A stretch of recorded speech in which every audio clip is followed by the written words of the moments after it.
Mesdames et messieurs, bonjour et bienvenue à cette grande édition de la télévision rwandaise. Et tout de suite, voici les grands titres. La population de la province de l'Ouest du Rwanda se déclare prête à travailler étroitement avec les instances sécuritaires afin de garantir la sécurité des personnes et des biens dans cette région. La Société internationale pour le développement de l'Internet, branche du Rwanda, va lancer 3 programmes visant à développer la technologie Internet au Rwanda.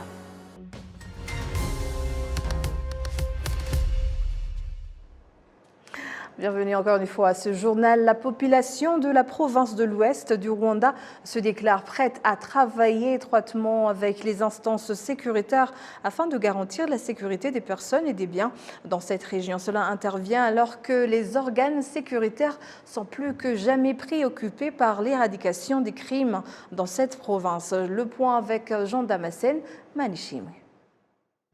Les statistiques des organes sécuritaires dans la province de l'Ouest dans les 3 derniers mois montrent que plus de 540 cas de crimes ont été enregistrés dans cette province, notamment le vol et le cambriolage des maisons. Ces mêmes statistiques montrent que les cas de coups et blessures s'élevaient à 1000 alors que 111 cas de décès sans connaissance de cause ont été signalés entre mai et décembre courant. Face à cette situation, la population de l'Ouest du Rwanda reste tout de même confiante quant à la possibilité de prévenir et d'éradiquer ces crimes. On ne peut pas trouver des militaires à placer à chaque ménage. Le travail n'est pas de veiller au port, par exemple. Il revient aux citoyens ordinaires d'abord de veiller à la sécurité de ses biens. Comment quelqu'un peut laisser son bétail à l'extérieur sans une moindre attention à celui-ci? Si jamais le matin tu trouvais qu'il y a eu vol, c'est que tu as fait aussi un peu d'inattention aussi. Les rondes nocturnes se font, mais souvent sont inefficaces. Cet optimisme est partagé par le gouverneur de la province de l'Ouest, François Habitegeko, qui estime que ce combat exige en plus de l'engagement de la population, le rôle prépondérant des instances de base qui doivent approcher davantage la population. Il y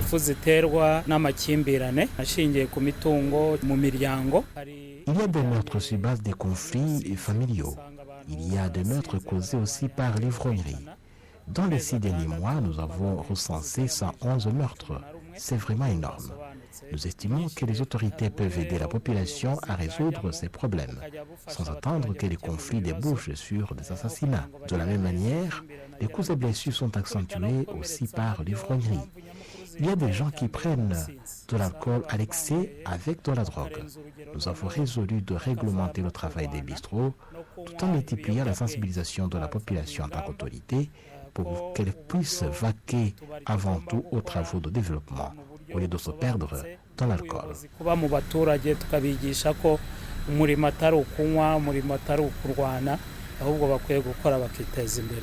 Le Conseil provincial de sécurité à l'ouest du pays demande par ailleurs à la population locale à redoubler de vigilance, plus particulièrement en ces périodes de fêtes de fin d'année, tout en renforçant la collaboration avec les instances sécuritaires sans délai. La branche rwandaise de l'Organisation internationale pour le développement de l'Internet vient de lancer 3 programmes visant le développement de la technologie de l'Internet au Rwanda. Ces programmes se concentreront surtout sur le domaine de l'éducation. Le point avec Jessica Agassaro. Ces 3 programmes sont testés depuis 2 ans dans certaines écoles de la région de Bugesera. Le directeur de l'éducation au district de Bugesera, Gashumba Jacques, affirme que l'Internet installé dans les écoles a commencé à profiter même à la population avoisinant les établissements scolaires. Nous avons eu la chance de recevoir tous ces gens de Internet Society. Et les élèves et les enseignants bénéficient de cet Internet.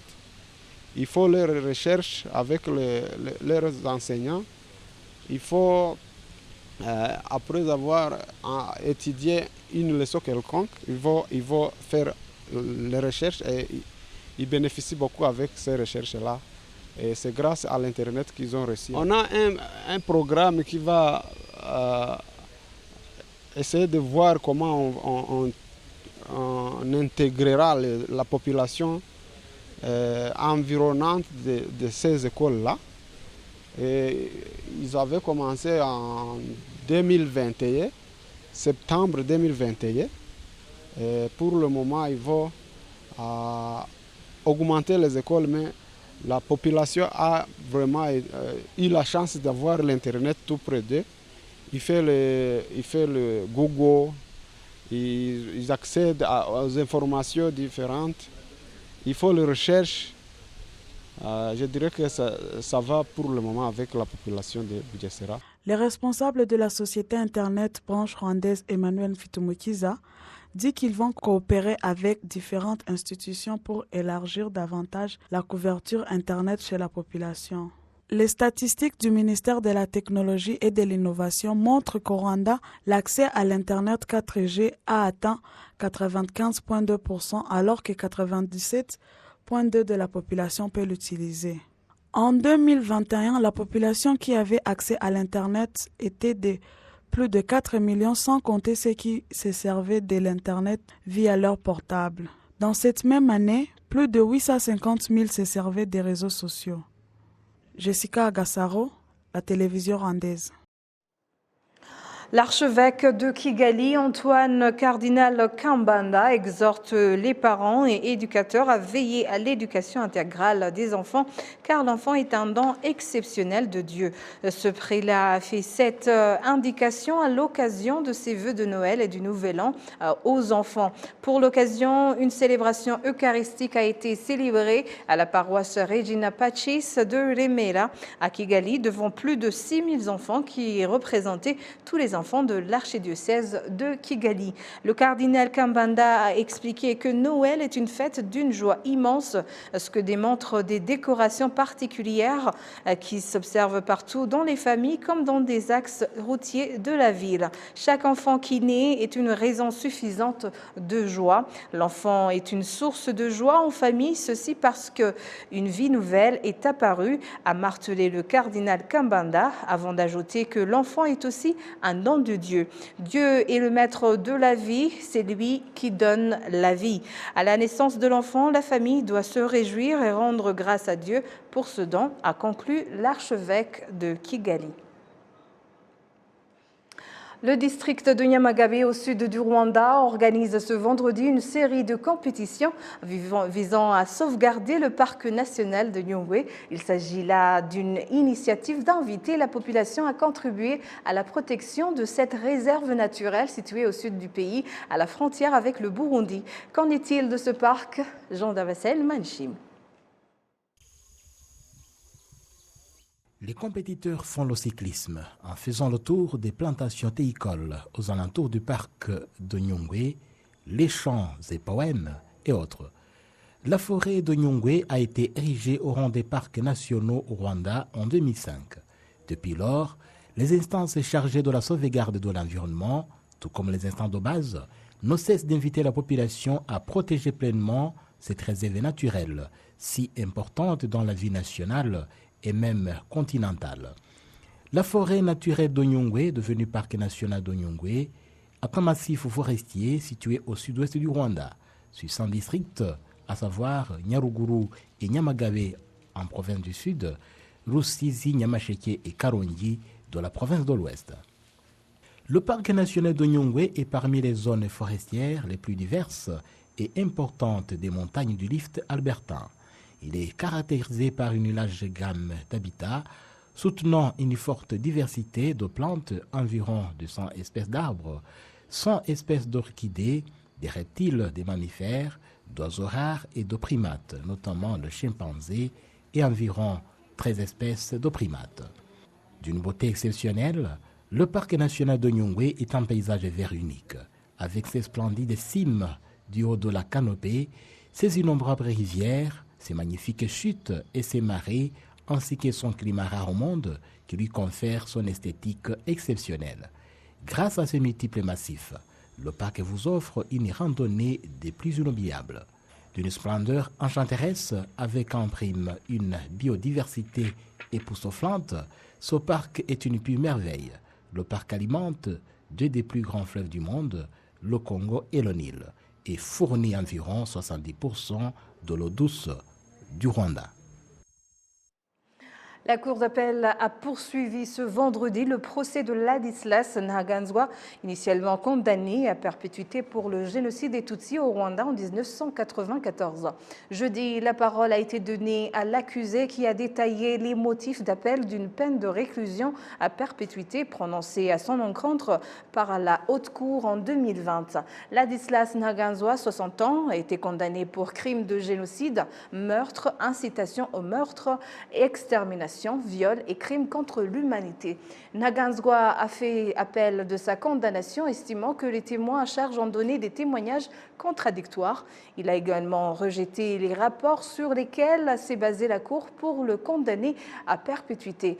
Ladislas Ntaganzwa, ancien bourgmestre de la commune Nyakizu au sud du Rwanda, est accusé d'avoir joué un rôle dans les massacres de plus de 25 000 Tutsis qui avaient trouvé refuge à la paroisse de Tyahinda dans la même commune. Il a été arrêté en République démocratique du Congo en 2015 et a été transféré au Rwanda l'année suivante. Le Rwanda vient de remettre aux autorités tanzaniennes 11 vaches qui ont été volées dans le pays et saisies en territoire rwandais dans le district de Nyagatare, au secteur de Rwimiyaga. La remise de ces vaches s'est déroulée à la frontière rwando-tanzanienne de Rusumo. Ces vaches ont été saisies le 4 décembre courant dans le secteur de Rwimiyaga après avoir franchi la rivière de l'Akagera. Côté rwandais, les autorités de base indiquent que ces vaches ont été saisies avec le concours de la population qui vite alerté à les autorités sur la présence de ces vaches sur le sol rwandais.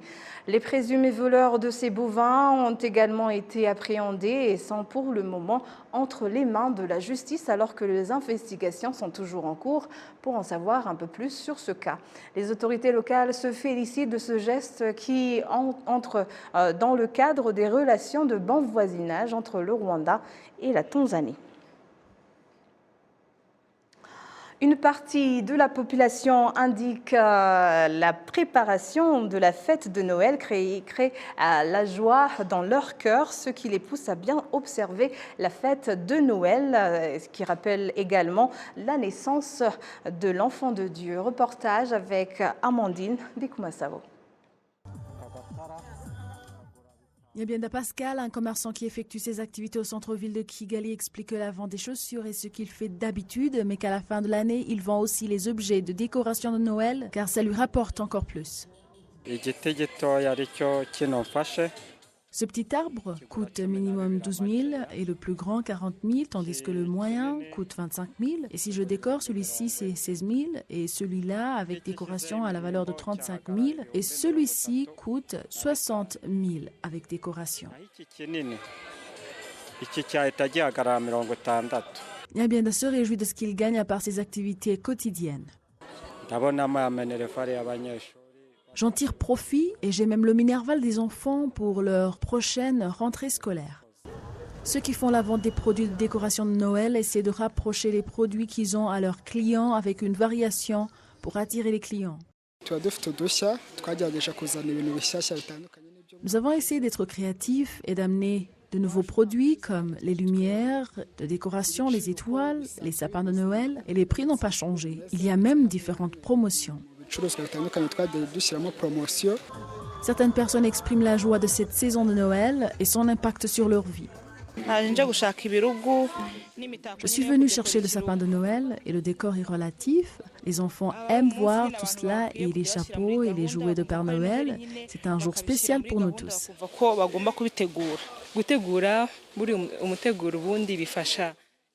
La décoration de Noël crée de la joie chez nous et comme chrétiens, Noël nous rappelle la naissance de notre Sauveur. Tous les chrétiens accordent l'importance aux décorations de Noël. Les autorités n'en font pas exception, comme l'indique Eugénie Martin, chargée des affaires sociales dans la ville de Kigali. Il y a des gens qui volent ou endommagent les décors de Noël. Il n'y en a pas beaucoup, mais c'est quand même observé. Ici, nous leur rappelons que ces décors leur appartiennent et qu'ils sont là pour embellir la ville. uruhare mu kuyibungabunga kugira ngo ikomeze irimbishe umujyi. La direction de la ville de Kigali souligne que l'année 2022 se termine bien car les mesures de prévention contre la Covid-19 ont été bien observées, ce qui a permis que la vie reprenne son cours normal.